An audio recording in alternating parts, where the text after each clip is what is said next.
and I'll give you the key. It's easy. Just keep on hopping, keep on rocking, and don't start stopping. It's everything you need just to walk the scene. And if you wanna make it better, you give it to me, I'll grease it.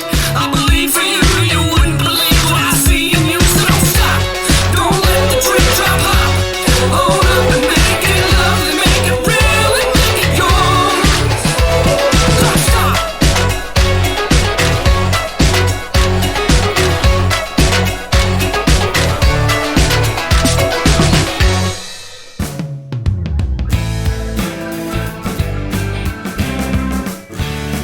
All right, Hannah, I'm really excited to have you joining us on the show today because we're going to dive into some stuff about epigenetics and what your true age is genetically versus biologically. I think that's something you're hearing about, all sorts of that stuff now, right? It's buzzword. You're hearing about telomere length. You're hearing about all the things as far as aging goes. It's a hot topic. So you're going to fill us in on a lot of that today during our conversation.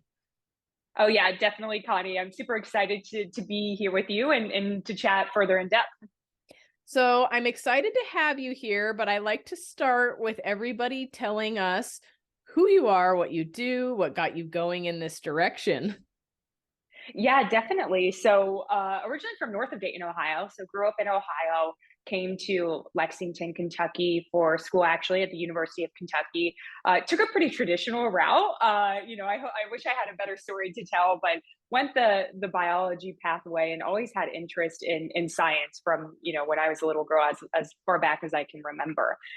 Became super interested in genetics in particular, and had some experience with cell reprogramming labs, and was very thankful to have some laboratory experience in that realm. But ended up graduating and getting a position actually at an really unique place. It was a compounding pharmacy, which really brought peptides to the market. So it was this really unique longevity space I was open to that I never knew about, right? You don't know until you know. And we really served this niche group of providers that are mostly cash pay, preventative, integrative, functional, anti-aging, whatever you'd like to call it.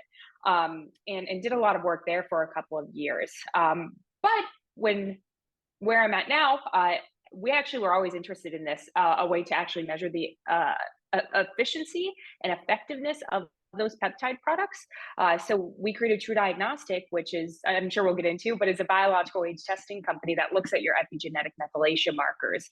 So we're not involved in that pharmacy space anymore, created the lab from the ground up in Lexington, and are working on that full time. That's pretty cool. And you guys just started in 2020, right? And you're already doing some really big things. Yeah, we ran our first sample in July of 2020. And we've actually tested about now 20,000 people to date. So I just was able to start saying 20,000 probably a couple of months ago. So yeah, it feels surreal. We're constantly growing, which is a good thing. Okay, so I'm sure a lot of people here are going to have some questions. First of all, what is epigenetics? I've only done one episode on my podcast, I think in the whole 4 seasons it's been running, on epigenetics. What are they? Why are they important? And then let's also talk about how that involves methylation, because that's another huge buzzword that we're hearing about now. People testing to see if they are methylators or not, and things like that. Yeah, definitely. This is a huge buzzword. It's a huge trend, and I'm really happy, but I hope it, I want it to stick. I want people to understand the importance of this testing. That's why it's so great to have conversations like this with people like you, Connie. But from a broad perspective, we'll just compare epigenetics and genetics. I think that's a really good starting point. So you have your genetics, and those are going to be, your A's and your T's, your C's and your G's, what we call your nucleotides. In your DNA that are not going to change. Those are stagnant. Whereas we're now learning a lot about these epigenetic markers, which are going to be the expression of your genes. So epi stands for above. It's actually a Greek prefix. So just think of epi, above genetics. So we're looking kind of on top of your DNA. One way I really like to describe this is, your eyes and your heart, for example, they have the same genetic information, but what makes your eyes and your heart? It's actually those epigenetic switches. We call them sometimes light switches, what genes are being turned on and what genes are being turned off.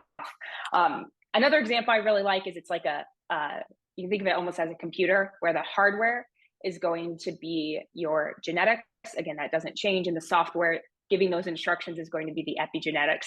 So there are a lot of fun ways you can compare and really look at it. But when we dive deeper into what actually is epigenetics, they're just modifications to the DNA. In particular, my company, True Diagnostic, and what we're doing is we're looking at the DNA methylation modification. And a lot of people are asking, am I a good methylator or am I not a good methylator?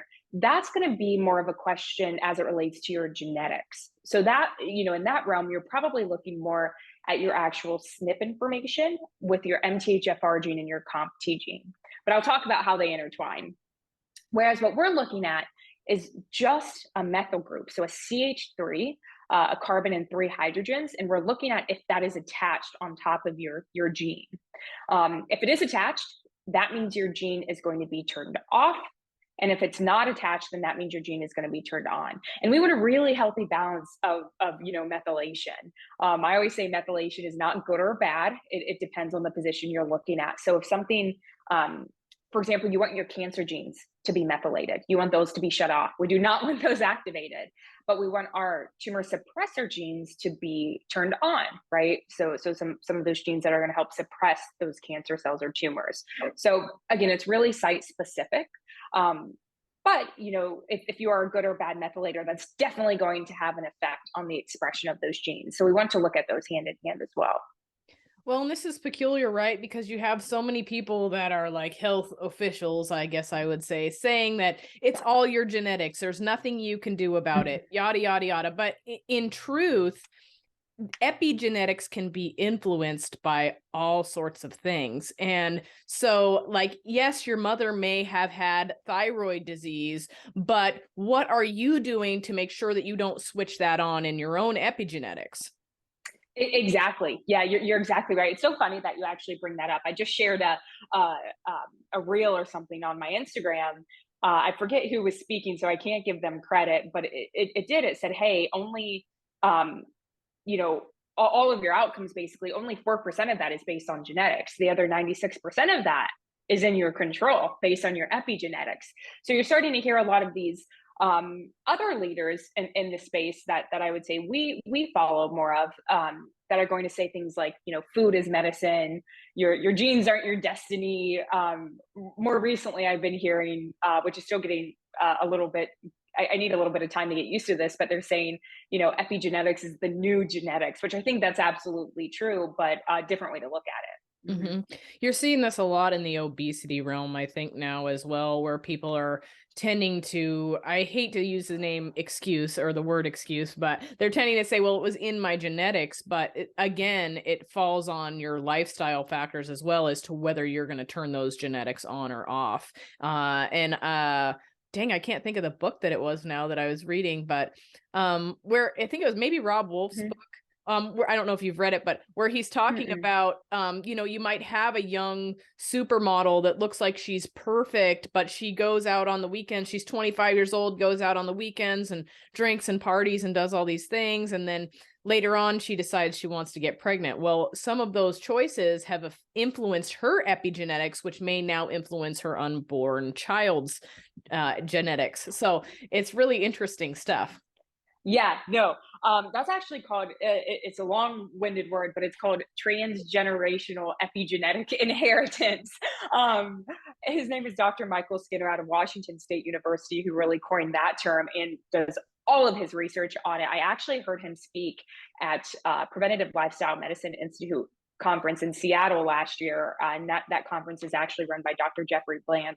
But I was scared after I heard him talk, because he talks about all of this, the toxins that we have in our environments, and that the choices that we make, depending on the air that we're surrounded in, depending on what food that we're going to eat, that actually can affect generations and generations to come. And, same from your mother, they're passing that information on to you. So you're absolutely right that this is relevant every second of every day. Well, the funny part is, and I know this is a funny thing to reverse on, but I was in dentistry, oral surgery in particular, for 14 years. And you can kind of think of that as like the wisdom tooth analogy, right? You're seeing more like people's dental whole dental complex has completely changed over the last thousands of years, right? And now people are even being born without third molars because they don't need them anymore. And that it's crazy how this stuff is passed down over time. Yeah, absolutely. And this will become more and more relevant. You know, there's a ton of work right now going on with fertility epigenetics, a ton of work going on with sperm epigenetics as well. You know, there's even some really cool papers. Actually, one of them from Dr. Michael Skinner. If you could take a buccal swab and actually look at if you're going to have a preterm birth or not for people who are pregnant. So there's a lot of different insights that we can tell just by looking again at those on and off switches. So tell us a little bit what you guys are testing for and the difference between our biological age and our actual age, our actual genetic age, I guess I would say. Yeah, definitely. So I'll back up again and look at this more broad scope, but biological age is something that's been around for a long time. And biological age, just by definition, is going to be the age of your body at a cellular level. And let me compare that to chronological age, just in case. But chronological age is going to be, you know, how long you've lived on this earth, how many birthday candles you're blowing off your birthday cake every year. So we know, though, that chronological age is not a good predictor for anything health related. We all know people who are 30 that look like they're 50, right? And vice versa. So again, chronological age is not a good representation. That's what we call it phenotypic variation, where people can be the same age, but you know, they look completely different, all because of their epigenetics. So this biological age is a way to figure out what's actually happening on a biological level down to the cell. And you know, there have been some really crude measurements of biological age in the past, like how many smoking pack years you've had, or you know, other ways to look at it. There's calculators online where you can enter a bunch of things and you know, have a biological age pop out. But I'm here to tell you that epigenetic methylation testing, what we're doing, is going to be the most accurate, precise, sensitive way to measure this underlying biological aging process. And you know, I can send papers, Connie, if you want to link them in the show notes that talk more about this, kind of on a peer-reviewed publication-based level. But what we're doing, what True Diagnostic is doing, is we're actually taking a blood sample from you. So we send you a kit on to go through that process. You know, you get a little Lancet finger prick. You're going to put that on a blood spot card, ship it back to us. We're going to take it through DNA extraction, quantification, do some other things to it. But what we get out in return is about 900,000 methylation markers. And I see your eyes getting big, Connie. That is the most we can measure right now. But here in a couple months, we'll probably be able to measure about 1.2 million, just because of the vendor we use, Illumina. They're expanding kind of their array of what we can look at. But we actually have 28 million different methylation markers in every single cell type. So we're still not covering as much as we have, but we'll get there in the future eventually. So we have all of these methylation markers. What are we doing with them? Well, I don't know anyone on this earth who can take a raw data file and interpret it, because essentially it's just a bunch of different numbers. But we call ourselves the Rosetta Stone of epigenetics. So we're helping you uncover that and telling you what it actually means. One thing True Diagnostic really prides ourselves in is we only use published validated algorithms to take that raw data and spit out an outcome of choice. So in our case, it's going to be related to age. Now, it really, this epigenetic methylation testing field really got started with biological aging because of such a strong correlation, looking at these methylation markers and being able to predict age. So we give you what we like to call more of a longevity-based biomarker suite. Things like your overarching kind of biological age. We like to call that just more of this intrinsic fundamental baseline aging process. Our favorite, I would say, is actually a clock that we licensed from Duke and Columbia University. Connie, I don't know if you've ever heard of this one, but it's going to be called the Dunedin pace of aging. Does that ring a bell? No. Yeah, I'm like, if it rings a bell, you have to have seen it somewhere because it has such a unique name. The study actually took place in Dunedin, New Zealand. That's why it's called that. But I do know that there's also a Dunedin, Florida. And what this is telling you is how quickly you're aging biologically for every one chronological year. So this was a huge movement in this space. It actually began from a 50-year longitudinal study that started in 1972 and 1973. So they're following about 1,000 New Zealanders across their entire lifetime and still studying them today to create this predictor. It's really amazing. But that one is just so good because it can give you real-time feedback every 2 to 3 months to say, hey, is what I'm doing working or not working? Right? Especially for those, biohackers out there or anyone who actually wants to track something, it's going to basically give you a number between 0.6 and 1.4. And again, tell you how quickly you're aging biologically for every one chronological year. The goal, of course, being as low as possible. You want to be more towards what we say the turtle, right? Rather than the bunny or the hare. Mm-hmm. I would say that's definitely one of our favorites. So that's something that I was thinking, talking to you a minute ago. You were like, we checked 900,000 epigenetic markers. And I'm like, okay, so do you put these on a piece of paper and you're like, okay, our marker number 1 is X, marker number 2 is Y. I mean, how do you break this down for the consumer? And is it strictly an epigenetics like blood test, or are you getting some of their other habits too? Like, is there some kind of paperwork involved where you have a better understanding of things that are also influencing these epigenetics?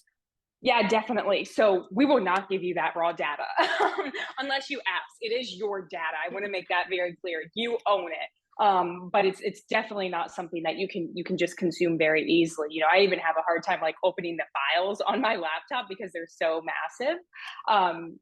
We break this down in a very friendly fashion for you all. I would say we tend to overeducate rather than undereducate. We actually have just pages and pages of reports explaining what this means with a lot of epidemiological context and information, because again, it's so new and we want to be the most scientifically advanced in giving you all of the information you need so you can make changes and hopefully reverse a lot of those age-related biomarkers. You are correct in the fact that we do collect some information up front. So each of those kits or that sample does need to be registered. So you get a little barcode, with the kit. You'll register it just like any other, testing kit, and give us some information and background about your health. That information is not used in the creation of the outputs. So you could, we do have some people even test us sometimes, which I love, but we do ask for your birth date so we can compare your chronological age to your biological age. But you can put in, a fake birthday. You can put in any information that you want. Because again, we're not using that to generate those outcomes. Mm-hmm. Yeah, I actually had a client yesterday.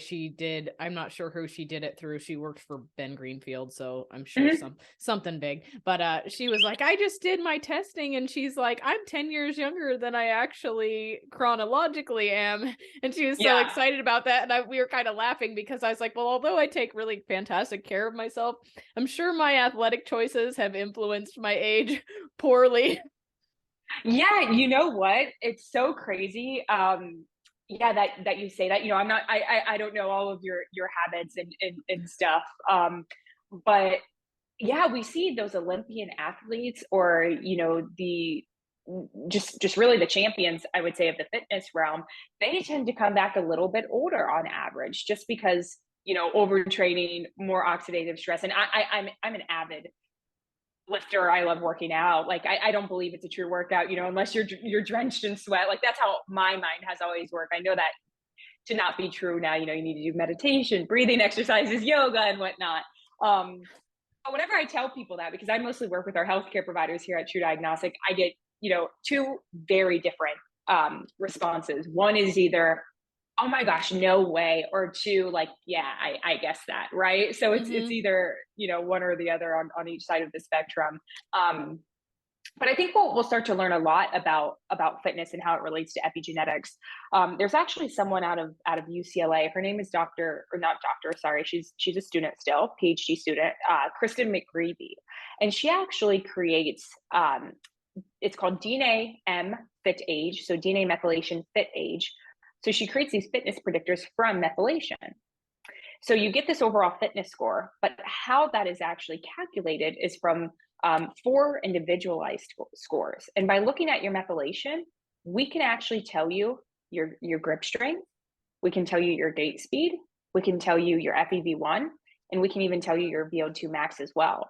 So my entire point of bringing this up and going a little bit more in depth here with you about this is we always stress that epigenetics is way more than just biological age testing too. It is a biomarker, just like with anything else. So, on top of aging, we have some really other cool insights too. We can even tell you, how much you've smoked across your entire lifetime, how much alcohol you've drank across your lifetime, if you're able to lose weight or not with caloric restriction. So there's all these other insights that you can gain by looking at your methylome, and it is even been expected to overtake your conventional blood testing and your hormone panel testing in the next decade or so as a complete replacement. So it's changing medicine as we see it now, and I think we'll continue to see. So we get our report back from you guys. Now, what can we do to actively pursue betterment based on the stuff that we have found with this report? Is there because obviously we're dealing with epigenetics, but say you turned on a switch you don't want to turn on. Can you reverse that? What kind of things go into trying to amend things that may have happened, non-desirable things, I should say, that may have happened in the past? Yeah, so everyone wants to know the answer to this question, right? This is the popular one here. I'll start with the news that people don't want to hear first. It's not going to be as specific as everyone would want it quite yet. So I always say, as exciting as this field is, as amazing at it as it is, it can still be very frustrating because it's so new. So the first clinical trial showing a reversal in this biological aging came out in August of 2019. Okay, so we're not even talking 4 years ago. It's really new science. But we absolutely know that you can reverse these methylation markers in as little as 8 weeks. We do recommend retaking our test every 6 months as a follow-up to track those changes. But I kind of see, the interventional therapy, I'm trying to make a triangle here, as like a pyramid. And what we see on that bottom kind of half, if you think of like a food pyramid, is your lifestyle factors. So I'm a firm believer in, hey, we need to figure out these things on the bottom before we can move up to that next level.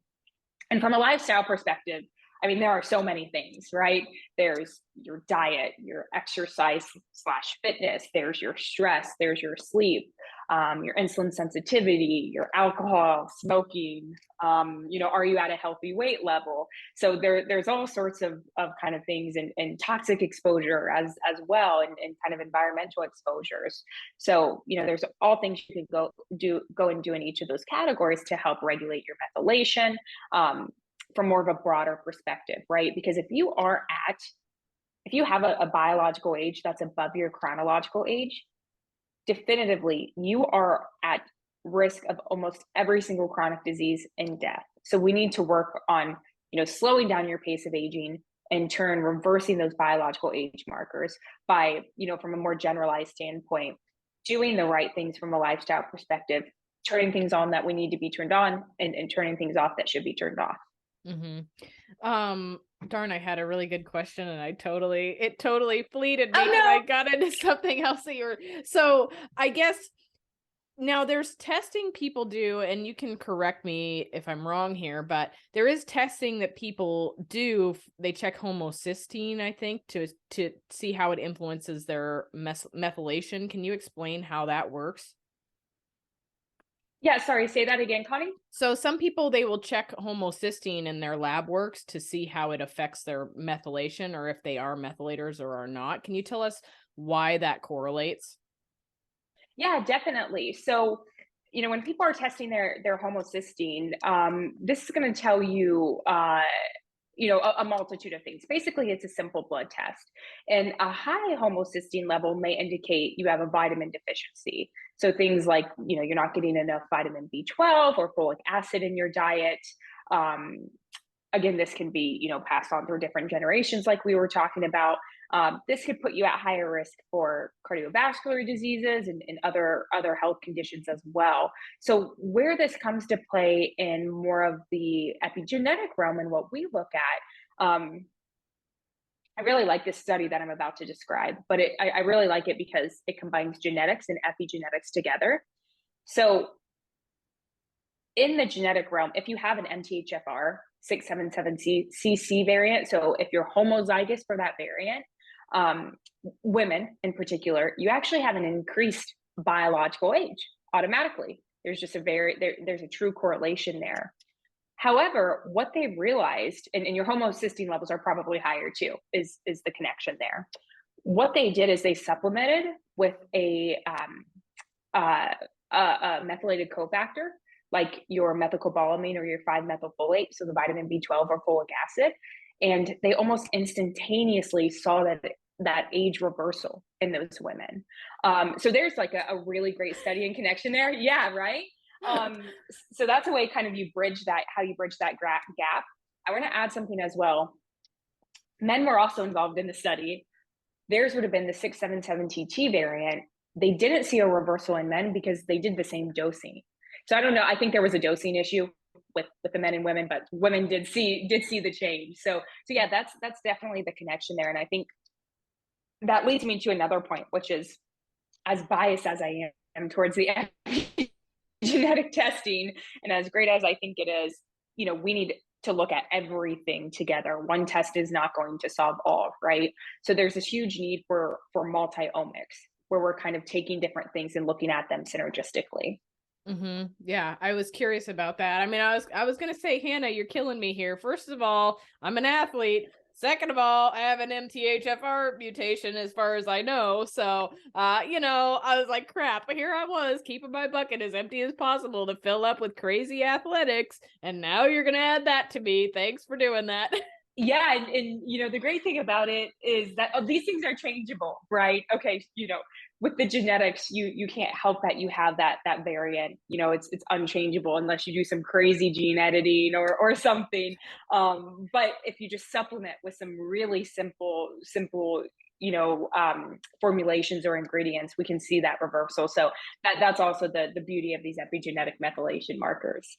So is there any any research supporting the fact that if you don't know that you could have a gene mutation, taking methylated complexes anyways, just in case? Or is there anything that would support that? Yes or no? Yeah, I mean. Yeah, I would say that's definitely up for debate, right? A lot of people say, hey, you can't over supplement, so might as well take them anyways. But if you can take a simple test to find out, I think that's always super useful, so you can make it more personalized to you. I can talk about one of the studies in one of the thought leaders who's really involved in the epigenetic space. Her name is Dr. Kara Fitzgerald. I'm not sure if you've ever heard about her or not. Mm-hmm. Yeah. And she basically had one of the very first studies come out where she saw biological age reversal. But she got her start in the space with epigenetics and methylation in cancer. So her really big thought process and how she's thinking about it is, hey, we don't want to shut things off that don't need to be turned off. We don't want to over-methylate, right? We don't want to turn those tumor suppressor genes off.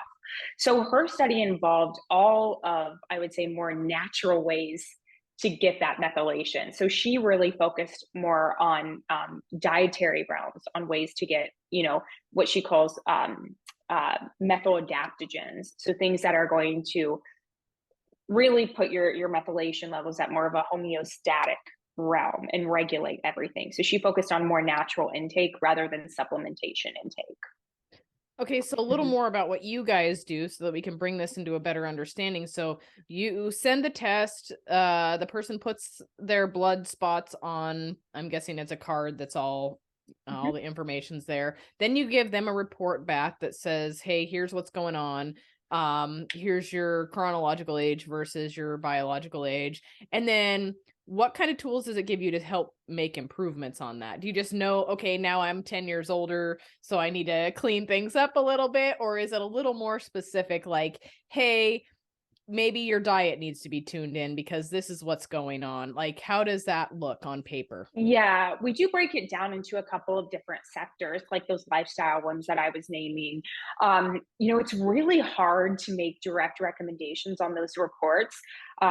Number one, everything is always changing in this space. So, you want to stay up to date on all of the latest and greatest research.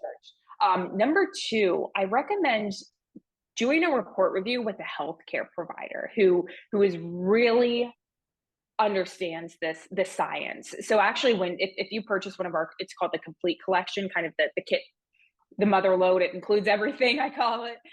You actually do get a free consultation with one of our epigenetic coaches. And they're all great. They're all very well versed in this space, but they'll be able to say, hey, I know that this works based on the literature. That was published 2 days ago, right? I mean, they're getting the latest and the greatest updates. So I recommend going through a healthcare provider and even getting it that way, but you will get a report review with that larger collection. Mm-hmm. Okay, I like it that because I'm that person that's like such an advocate, right? If I got that test, I'd be like, well, dang, what do I got to fix? Well, I mean, you might say fitness, that might be problematic, but Yeah. I tell my clients though that I'm like, listen, what I do is probably not exactly healthy, but I keep everything in my bucket. So you kind of explained what I call the bucket: nutrition, lifestyle factors, toxic loads, all of that kind of stuff. I'm like, this is your health bucket. You're going to have all these things that get dropped in the bucket. You got to control the ones that you can control. For me, I choose to go really hard athletically. So I make sure everything else in my bucket is perfect. I don't put stuff on my skin that has a toxic load. I don't I have the HEPA filters going in my house. I have my nutrition perfect, sleep perfect. Like I do all these things, keep my health bucket pretty empty so that I can just fill it to the top with athletic endeavors and get away with it a little more. I love that. I'm gonna start using that. I'm gonna give you credit too, the health bucket. So there's actually a healthcare provider. I was on her podcast as well, and her big thing is practically healthy, right? That might even be the name of her podcast. But you need to be practical. So what am I willing to give up, right? And choose that thing. Hopefully it's only one. Maybe you're giving up just a little bit in a couple areas, but the other things, you need to have those being good as well. So I mean, me personally, what I always like talking about is stress. Like I am just a big ball of stress. That's just me. Can't help it. I always tell a little funny story about my best friend who's getting married, and she came up to me when she was planning and all of this stuff, and she's like, "Oh my God, Hannah, is this how you feel every day?" Like I think I just became a little anxious, and I'm like, yeah, right. Like some people just don't experience stress, which is crazy to think about. So there's things we can do to lower those stress levels: breathing exercises, meditation, hot yoga, reading, writing, whatever does it for you. I do consume alcohol, not nearly as much as I used to, right? But I think we're seeing more of that push just in general. Like you're starting to see all of these 0% alcohol beers and kind of sodas and things being released. I think we'll start to see that change, hopefully, from more of a population-based level too.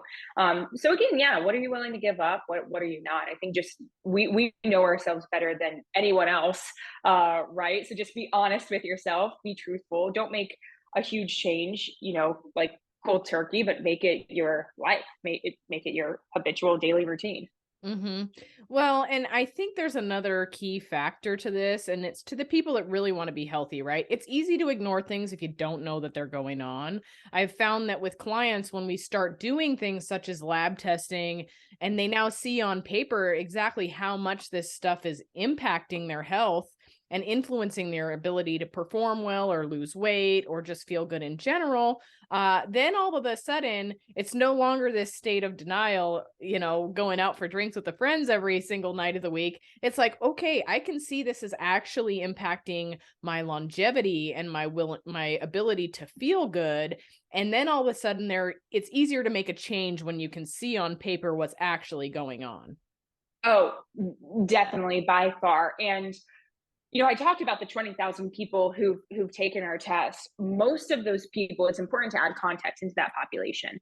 Most of those people are going to be very healthy already, right? They are choosing to take our test. So a lot of people who are doing this type of testing are using it as the one kind of rule them all objective biomarker to say, okay, how healthy am I? Because you really can't tell by looking at someone, right? I mean, they're like I said, people smoke a lot more, or, they binge drink a lot, or environmental exposures, chronic sun exposure. Sure, you can see it outside. Like we talked about that phenotypic variation, but you really don't know how you're aging until you test. So we always say, you can't manage it until you're actually measuring it. Right. So it's good. Yeah, when you see it on paper, it's like a reality check. It's like, okay, well, this is out of range, or hey, I really need to make these changes because let's be honest, we hear the lifestyle things all the time. People don't want to hear it. It's Hmm. intuitive, but I am telling you, and I'm allowed to say this because I'm from Ohio and I've done so many report reviews, so I know how a lot of people are aging. The people who have the best aging are like people who live on a farm in Ohio or Indiana. They're walking every day, they're moving their body, they're eating whole foods, no artificial flavorings, and it's just like what I would call more of that, simple life.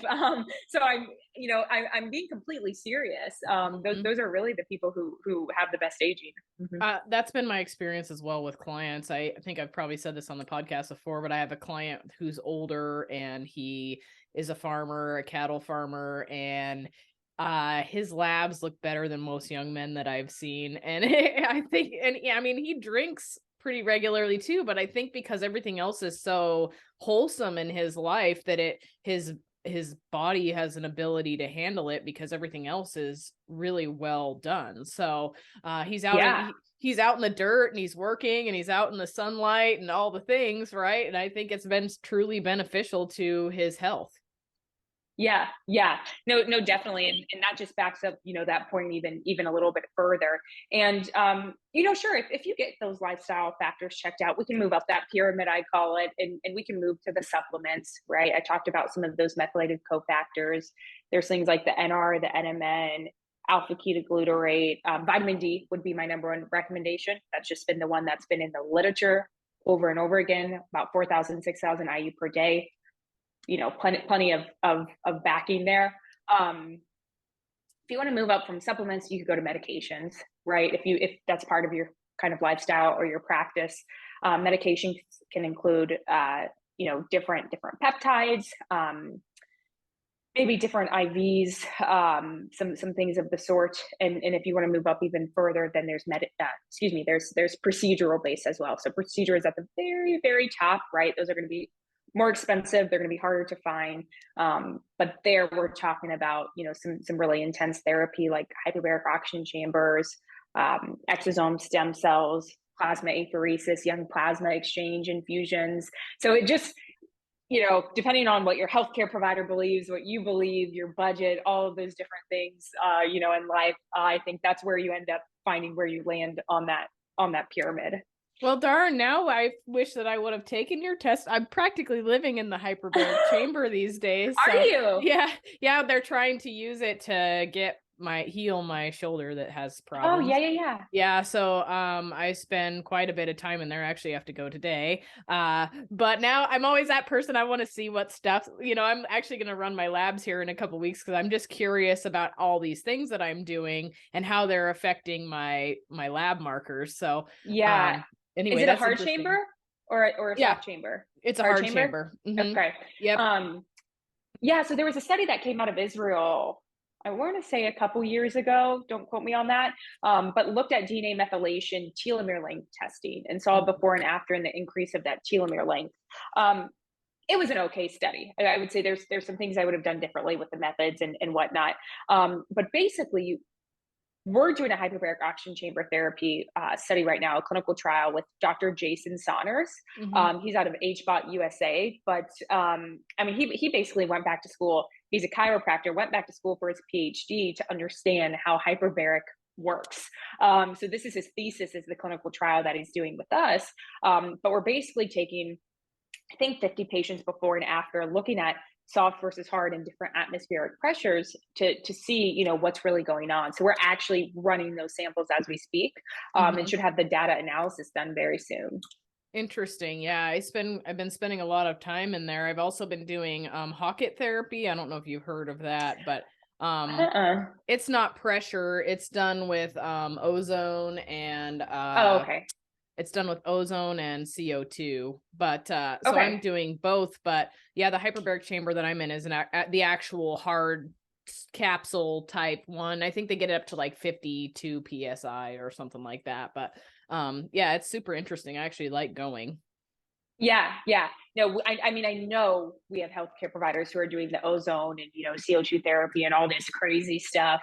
But the need for interventional trials is real, right? That's why we can look at our data from more of a what we say a metadata analysis scale and say, okay, these look a little bit better, or you may want to try X, Y, and Z. So we're still finding out a lot more about what moves these in a good direction.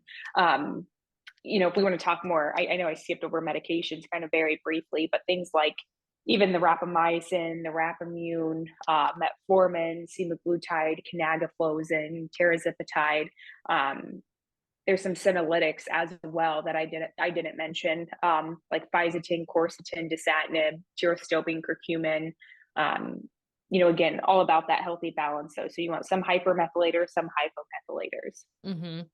So what makes your company different than other companies out there? There's quite a few people getting into this space now. What sets you guys apart? Yeah, we actually wrote, I think we sent it out last week, a really nice open letter. Our head of bioinformatics, Dr. Varun Dwarka, wrote this open letter saying, hey, let's silence, I think it was like silencing the noise in the epigenetic space. I mean, it's really good. If everyone's interested, I can forward it on. But number one, True Diagnostic uses those published validated algorithms that I mentioned in the beginning. We also joke, it's like going to a fortune teller and asking them, hey, what's your biological age, if those companies aren't using something that's in the literature, right? You're just trusting what they're giving you without any backing, which is not good, because then all of this beautiful research that's being published, you're not able to use it or apply it to your data, right? So I would say that's number one. We're holding ourselves up as very, very high scientific integrity level. Number two, this goes hand in hand, is we're only using blood samples. So we're not doing a buccal, we're not doing saliva, because the cell type variance matters. So again, any algorithm that's been published and validated has been performed in blood. So those two kind of go together. Everything else aside from that is as equally as important, but we have our own lab. We're CLIA certified. So we don't send your samples off to any other place. We're in-house. We're located in Lexington, Kentucky. Our turnaround time is about 2 to 3 weeks from the time we receive that sample. So it's so quick because, again, everything's being run under our roof. We're very into the research too. Like if I'm going and doing a test, I want to make sure like they're the leaders in the space and like looking at the research here. So we have about 30 clinical trials going on at any given time, give or take a few. But we're always looking at what actually changes these markers, and we're really built for healthcare providers and education. So we're I think making a wave in terms of what this might mean to our health. That's great too. And it's so hard now to find providers in the integrative space that actually know what's going on. I mean, I'm fortunate I have the podcast. I'm become friends with so many people, right, that I trust. But I mean, as an everyday consumer, now you've got a lot of things going on in that space where, because it's trendy, people are getting into it, but they're still doing allopathic type things, right? Yeah. So it's great you guys have connections with that, though. When you do the test, you're like, hey, we've got people that specialize in this and they can help you with it. Yeah. And yeah, if anyone needs, we don't put our list public. We don't want people reaching out on them. But if anyone says, hey, I want a female or male who's this old, who focuses here, who's telemedicine, or who's a 1 hour drive or whatever, like we'll get that to you. We get those requests all the time. I think another good point to state, Connie, is, we're not selling you anything besides the testing. We're not selling you the intervention. We're not selling you the fix, right? It shouldn't be a test to sell you something else. Mm-hmm. It should be a test to measure what it's made to measure, and then to give you advice on, hey, here's what looks best. So you'll find all these supplement companies selling the test, right? Because they want you to take their supplement afterwards. So we'll say, hey, vitamin D. All right, well, go get your vitamin D from, ABC company. But until there's, an interventional trial on that specific type. So just, again, buyer beware too. I'm basically wanting to highlight your point that, hey, if you really want to get into this, you have to find someone that you trust, whether it be your integrative provider or whatnot, to navigate this space for you, because it is getting so saturated with what I would honestly call more pseudoscience, which is super unfortunate. I agree. Well, if the listeners of today's podcast want to find more about you and your company and what you guys do, how do they do that? Yeah, definitely. So we are just at truediagnostic.com. It's TRU and then diagnostic is singular. You can shoot us a contact form on there. You can email me at Hannah, HANNAH at truediagnostic.com. I'm also on Instagram at Everything Epigenetics. So a page where you can just learn a little bit more about these epigenetic markers and what they mean towards your health. Again, help you navigate all of this new, fun, exciting research and science. Well, that's exciting, and I'll make sure and I put all of that in the show notes too, so our listeners have an easy click if they want to come and find you. Yeah, sure. No, this has been awesome. Yes, it's been amazing. I'm so thankful that you joined me, and we'll have to do it again soon. Sounds great, Connie. I really appreciate your time. Thank you.